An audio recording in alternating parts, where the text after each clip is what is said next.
What happens when you try to tax the people who built your state and they decide to leave before you can take a single dollar? I am Layla Hassan, and welcome to How the Government Governs You. Before we dive into this investigation, I need you to do something. Hit that subscribe button right now. Click the notification bell. Leave a comment below telling me what state you are watching from.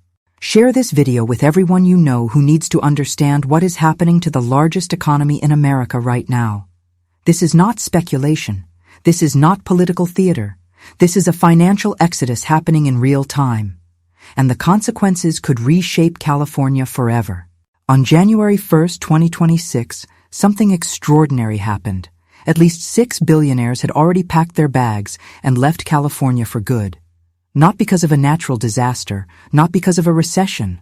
They left because of a piece of paper that has not even been approved yet. The 2026 Billionaire Tax Act is a proposed ballot measure that would impose a one-time 5% tax on the total wealth of any California resident worth more than $1 billion. Let that sink in. Not income tax, not capital gains. A tax on your entire net worth. The proposal was backed by the Service Employees International Union and United Healthcare Workers West. They say the revenue would help offset federal funding cuts for healthcare and social programs. The supporters estimate it could generate up to $100 billion. But here is where it gets interesting. The tax includes a provision that would apply retroactively to anyone who was a California resident as of January 1st, 2026. That means even if the voters do not approve this measure until November, billionaires who lived in California on New Year's Day would still owe the tax. They cannot escape it simply by moving after the vote. The architects of this proposal knew exactly what they were doing. By backdating the residency requirement, they attempted to trap nearly 200 to 250 billionaires before they could flee. But they underestimated how fast wealthy people can move when billions of dollars are on the line.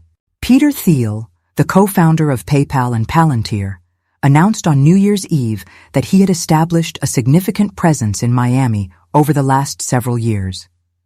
He mentioned maintaining a personal residence in the city since 2020 and an office for his Founders Fund venture capital firm since 2021. Thiel is worth approximately $27.5 billion. Under the proposed tax, he could owe more than $1.2 billion. David Sachs, another venture capitalist and co-founder of Kraft Ventures, also made his exit official right at the end of 2025, relocating to Texas. Google co-founder Larry Page, whose net worth exceeds $150 billion, has reportedly taken steps to relocate. If the tax passes, Page could face a tax bill exceeding $12 billion. Reports indicate he recently purchased $173 million worth of waterfront property outside California. His family office and various holding companies no longer list California addresses. One tax advisor who specializes in relocations for ultra-high net worth individuals said he personally helped 4 billionaires leave California before the January 1st deadline. He said the word is spreading. Those were his existing clients. Others have begun requesting meetings in recent weeks. Chamath Palihapitiya, a tech investor who publicly tracks movements among Silicon Valley elite, wrote on social media on January 1st that several of his billionaire acquaintances had scrambled and left California for good the day before. He estimated their combined net worth at roughly $500 billion. Without these people, the California budget deficit will only get bigger, he wrote. Now let me show you why that statement is so devastating. California is already drowning in red ink. The state solved a $27 billion deficit in 2023 to 2024, then a $55 billion deficit in 2024 to 2025, then a $15 billion deficit in 2025 to 2026. The Legislative Analyst Office now projects an $18 billion deficit for the 2026 to 2027 fiscal year. That is about $5 billion larger than what the administration anticipated just 6 months ago. But here is what makes this even worse. The state's structural deficit, the gap between what California spends and what it collects, is projected to hit $35 billion annually by 2027 to 2028. California went from a nearly $100 billion surplus in 2022 to chronic annual deficits of $20 to $35 billion within just a few years. The state budget now relies heavily on taxes from wealthy earners. When those earners leave, the revenue vanishes with them. Governor Gavin Newsom publicly opposes the billionaire tax. He understands what happens when you chase away the golden goose. At the New York Times Deal Book Conference, Newsom cautioned against panic while acknowledging the underlying tensions. He said it is part of the broader concern and narrative about the haves and have-nots, not just income inequality, but wealth inequality. But acknowledging a problem and solving it are two different things. And so far, nobody in Sacramento seems interested in changing the policies that created this mess. The billionaire exodus is not happening in isolation. It is part of a much larger pattern. In 2025, In-N-Out Burger announced that its owner and president, Lindsay Snyder, would be relocating to Tennessee. Now technically, In-N-Out is keeping its corporate headquarters in Baldwin Park, California. But Snyder herself, the billionaire heiress who runs the company, is leaving. She said it plainly on a podcast. There are a lot of great things about California, but raising a family is not easy here. Doing business is not easy here. In-N-Out was founded by her grandparents in 1948. It has been a California icon for 77 years. The fact that the owner of this company is moving her family to Nashville tells you everything you need to know about what California has become. Snyder is not alone. The list of major companies that have left California reads like a who's who of American business. Tesla moved to Texas. SpaceX moved to Texas. Chevron moved to Texas after 145 years in California. Oracle moved to Austin. Charles Schwab moved to Texas. Hewlett-Packard Enterprise moved to Texas. Palantir moved to Colorado. John Paul Mitchell Systems, the hair care company, moved to Texas. Realtor.com moved to Austin. Bed Bath & Beyond announced it would not open a single store in California when it returned to retail, saying the state's regulations make it too risky for business. According to the Public Policy Institute of California, 789 companies moved their headquarters out of the state between 2011 and 2021. The departures accelerated after 2017.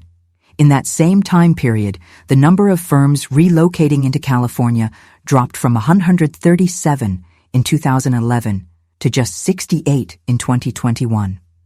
The Tax Foundation ranks California 49th out of 50 states in its Business Tax Climate Index.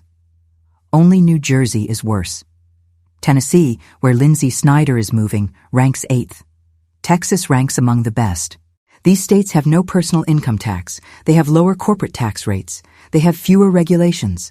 They are actively recruiting California businesses. And now California is responding to this exodus by proposing even more taxes. The irony is staggering. Tech insider Allison Huang, a Silicon Valley entrepreneur and former fundraiser for Presidents Obama and Biden, called these proposals rage bait. She said California Democrats are using them to motivate voters to show up at the ballot box during midterm elections. But the consequence could be catastrophic. She compared it to a restaurant that is about to go out of business. Instead of lowering the price, they increase the price. And then you go into the restaurant and it is $50 for a bowl of really bad dumplings. The billionaire tax is not the only wealth tax proposal on the table. There is also a separate annual wealth tax proposal that would impose a 1 to 1.5% tax on anything over $50 million. Huang warned that both of these taxes would cause a mass migration, starting not just with the billionaires, but with the people who invest in new ideas. These are the venture capitalists, the angel investors, the people who fund startups in AI, healthcare, tech, and robotics. If they leave, the next generation of California companies might be born in Austin or Miami instead. Some billionaires are not fleeing. Jensen Huang, the CEO of NVIDIA, with a fortune exceeding $156 billion, said he is not leaving California even if the tax passes. "We chose to live in Silicon Valley," he said. "Whatever taxes they would like to apply, so be it. I am perfectly fine with it. But one man staying does not make up for dozens leaving. And the real question is not whether Jensen Huang stays. The question is whether the next Jensen Huang chooses to build his company in California at all. The union that proposed the billionaire tax says fears of an exodus are overblown. They point to Massachusetts, where voters approved a 4% tax on incomes above $1 million in 2022. There was fear-mongering that millionaires would flee the state, a union spokesperson said. After the tax passed, that did not happen. But there is a critical difference between a millionaire and a billionaire. A millionaire might have deep roots in a community. Their businesses might depend on local relationships.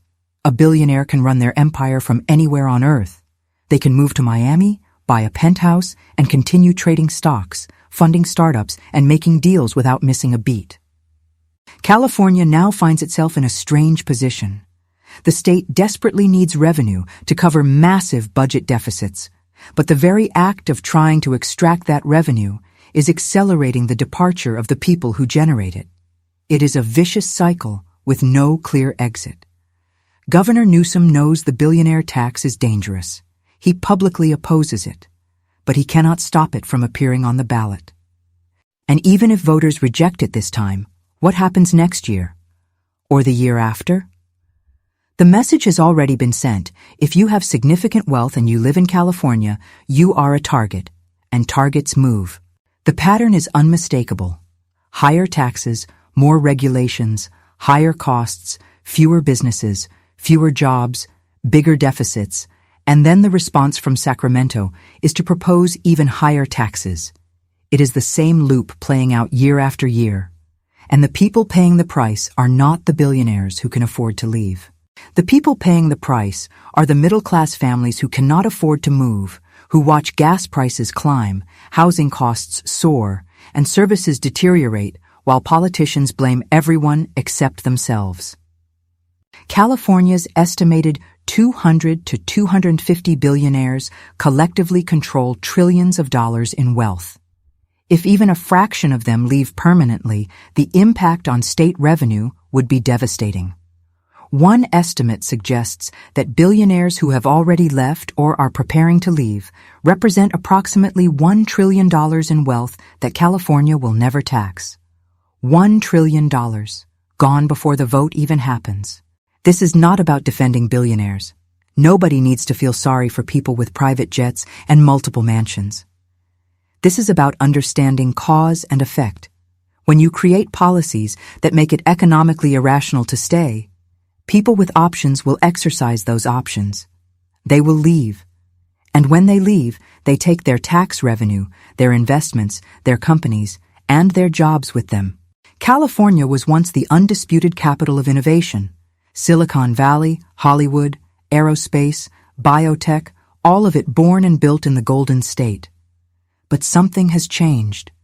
The state that once attracted dreamers from around the world is now watching its most successful residents pack their bags. The question is whether California can reverse course before the damage becomes irreversible, or whether we are witnessing the slow decline of what was once the greatest economic engine in America. If you found this investigation valuable, subscribe to How the Government Governs You right now.